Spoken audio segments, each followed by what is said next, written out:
My name is Jane Macleod. I'm 67 years old. I'm from Peterborough, Ontario. I was diagnosed with pulmonary hypertension caused by scleroderma in July 2020. I was in for an angiogram, and that's how they found the pulmonary hypertension. They sent me right to intensive care for 8 days and then transferred me to Toronto General Pulmonary floor for another 7 or 8 days. That was in July of 2020. I went by ambulance on my 65th birthday to Toronto. It was during COVID. I was not going out a lot. And if I walked, I was really, really short of breath. I just had ankle replacement after 2 knee replacements. So I was having lots of osteoarthritis issues. And I was putting on weight, a lot of weight. I went to the hospital with shortness of breath. I had pneumonia at the time. They didn't hospitalize me. They just sent me home. I just kept getting worse, more short of breath. I had an echocardiogram booked, and I had that done. And then my next test was going to be an angiogram, and I waited for that. I shouldn't have, because I was getting worse and worse and worse at home. But I thought, well, I'm having an angiogram on Tuesday. So I waited. And when the cardiologist said, no, I should have been in a long time ago, or she says she's surprised I didn't die. It scared the life out of me. For one thing, I'll take a step back. I'm an RN, and I should have known better, but we always put ourselves last as a mother and as a nurse. And I kept saying, well, I'll find out. And not going out at all to anywhere was really, I just wasn't moving very much. And my sister-in-law came and took me for a walk one day, and I couldn't make it 3 houses down the street. She's a nurse too, and we checked my oxygen levels, and they were quite low. And she thought I should have gone. Oh, I did go to the hospital the next day, but they didn't keep me. Yeah, it was a lot of not misdiagnosis, but delaying, I think, because of emergency situations at the hospital, because they kind of try and get rid of you as fast as they can.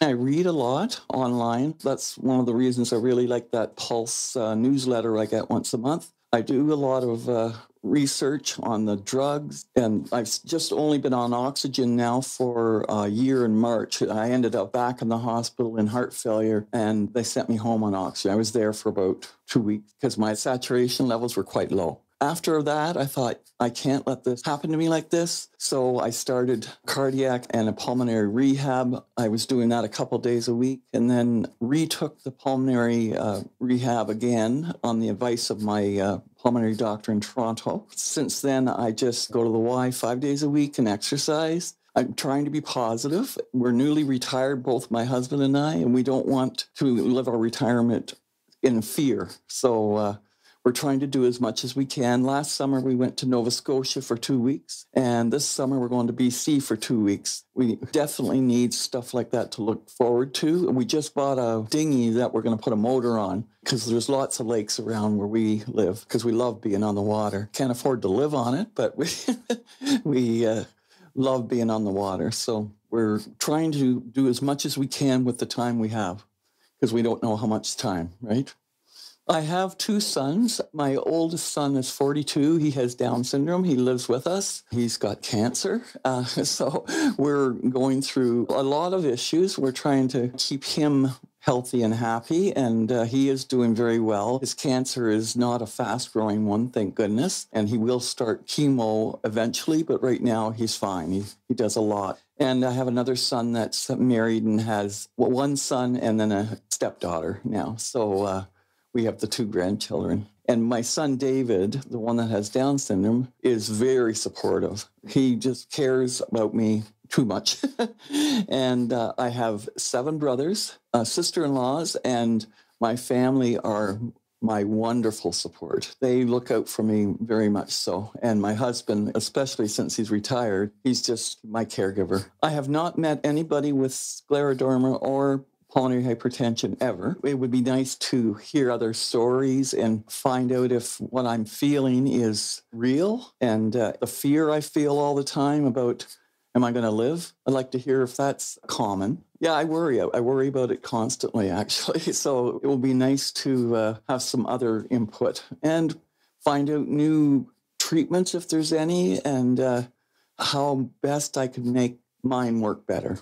That's what I'm looking for.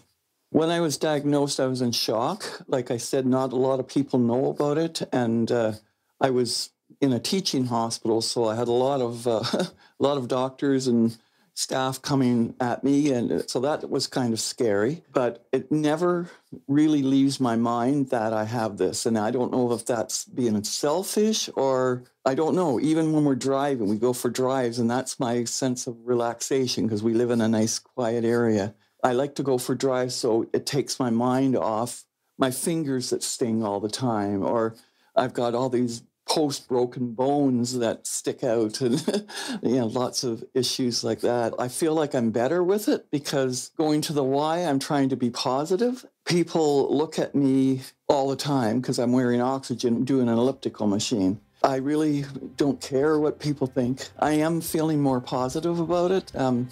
Hoping I can live as long as I can with it. Well, would I be a candidate for a lung transplant? I don't know.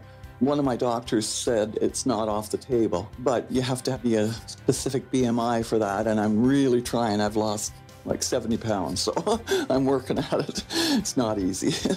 And the challenge of eating is like the no salt, no sugar, limited fluid intake.